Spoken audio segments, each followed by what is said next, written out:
Hey, everybody. Happy Thursday. Had a moment when I wasn't sure what day of the week it was.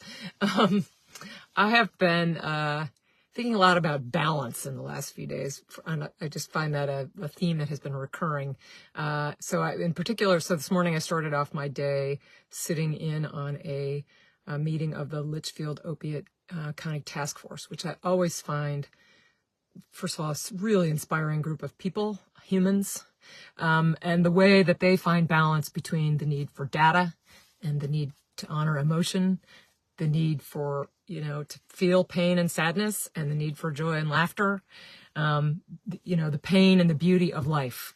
They do an exquisite job of honoring both, ends of that balance and continuing, pulling people from, moments of deep hardship into human connection. So that was always a moving experience for me, and I'm always grateful to sit in and listen to the work that group does.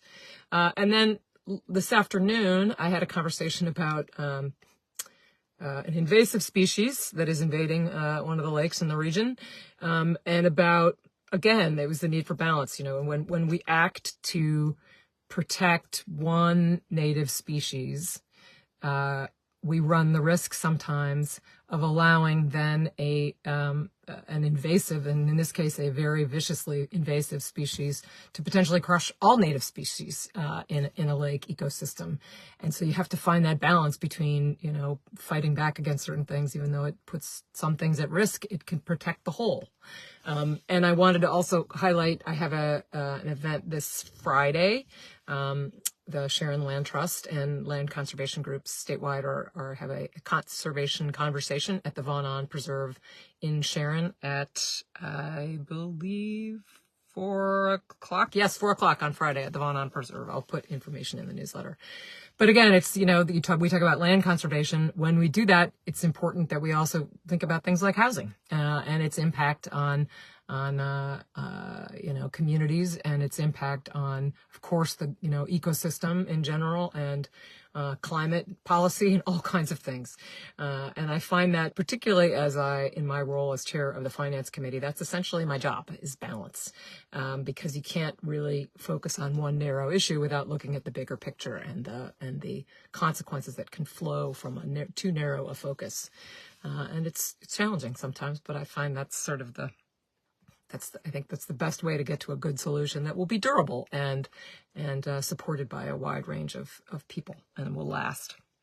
Been to a lot of great events recently, including the art fair in Cornwall, where I got these beautiful earrings made by Bianca Fiore Laporta. Thank you, Bianca.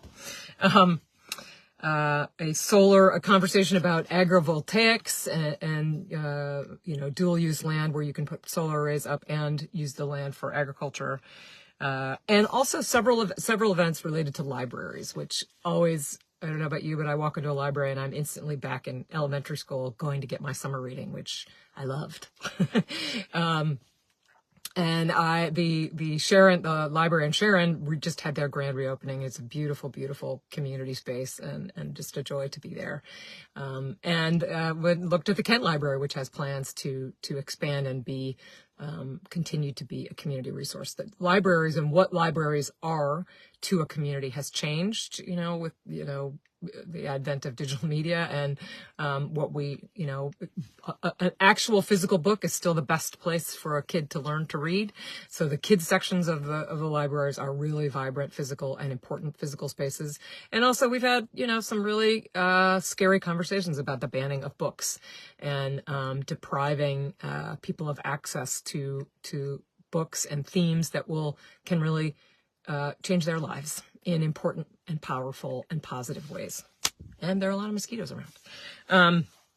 So I hope maybe you can join me for the conversation on Friday. And then the last bit of balancing I'm doing is, this weekend is the weekend I'm going to hike the Connecticut section of the AT with one of my daughters, which we have been talking about doing for a long time. And so I'm balancing the need to, the Girl Scout in me wants infinite flexibility of the things that I take with me, and the person who will actually be carrying that pack is trying to keep it light.